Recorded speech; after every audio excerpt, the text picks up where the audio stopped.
Hey wapendwa, tupike makande matamu kwa njia rahisi kabisa. And karibuni kwenye channel yangu, channel pekee inayokuletea stories za mastaa, lakini vile vitu vinavyo trend mtandaoni. But today nimekuletea kitu cha tofauti kidogo. By going straight to the point, mimi nilikuwa nimeshachemsha mahindi na maharage yangu.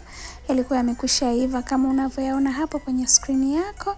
Yalikuwa yako tayari.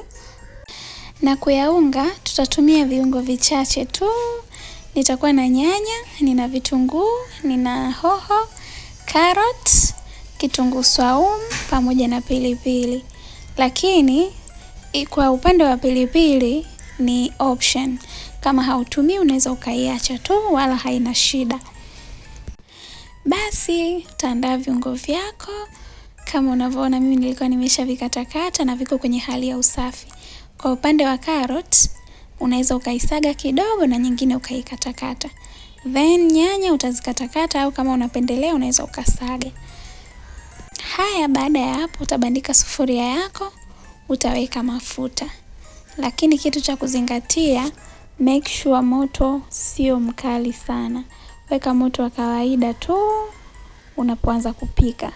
Mafuta yakishakuwa tayari, yameshapata moto, utaanza kwa kuweka kitunguu chako. Ukishaweka kitunguu chako, kikoroge.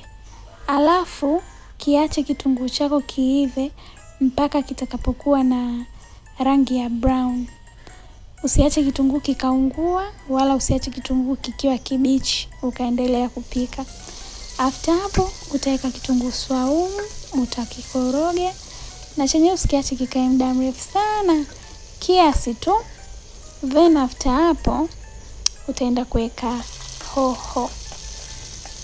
Kama mnavyojua jamani, pilipili hoho haitakiwi kuiva kwa muda mrefu. Hoho ni ya kijani, kwa hivyo ikiiva muda mrefu jikoni inapoteza ile vitamin ambayo tunaitafuta. So utaiacha tu kidogo, itaiva kidogo, then utaweka karoti zako ambayo ulikuwa umeisaga na nyingine umeikatakata. Utaiweka, utaikoroga vizuri. Na yenyewe pia haitakiwi kuiva kwa muda mrefu, ni kidogo tu, sekunde kadhaa. After hapo ikishaiva utaweka nyanya.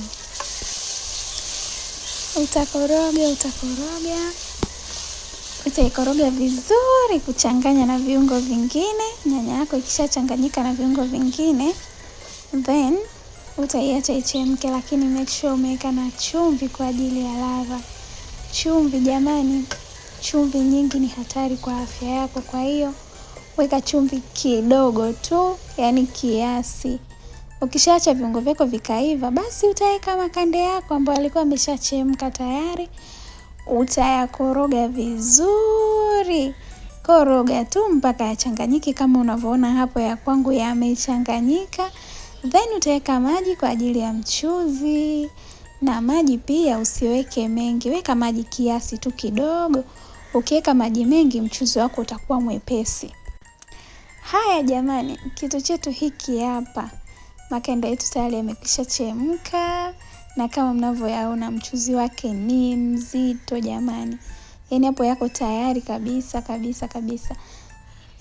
Then ni muda wa kula. Makande bwana unaweza ukachagua wewe. Either ule na parachichi yanaenda, au unaweza ukatengeneza salad. Kama mimi hapo nilitengeneza tu kachumbari yangu. Kama unavyoona yani jamani yalikuwa ni matamu. Yani unakula unaongeza, unakula unaongeza. I hope mmeyapenda jamani. Yani makande yalikuwa ni matamu sana kama unavyoona kwenye screen yako. Hata kwa kuyatazama tu yanaonekana yalikuwa ni matamu. Thank you so much. I hope mmependa jamani. Mapishi ya makande kwa njia rahisi sana, na makande ni matamu mpaka matamu tena. Yalikuwa 10/10 minus nothing. Naomba usisahau kusubscribe, kulike, kushare na kucomment, lakini vile tuachie comment section, je, wewe umeyaonaje? Bye. I love you.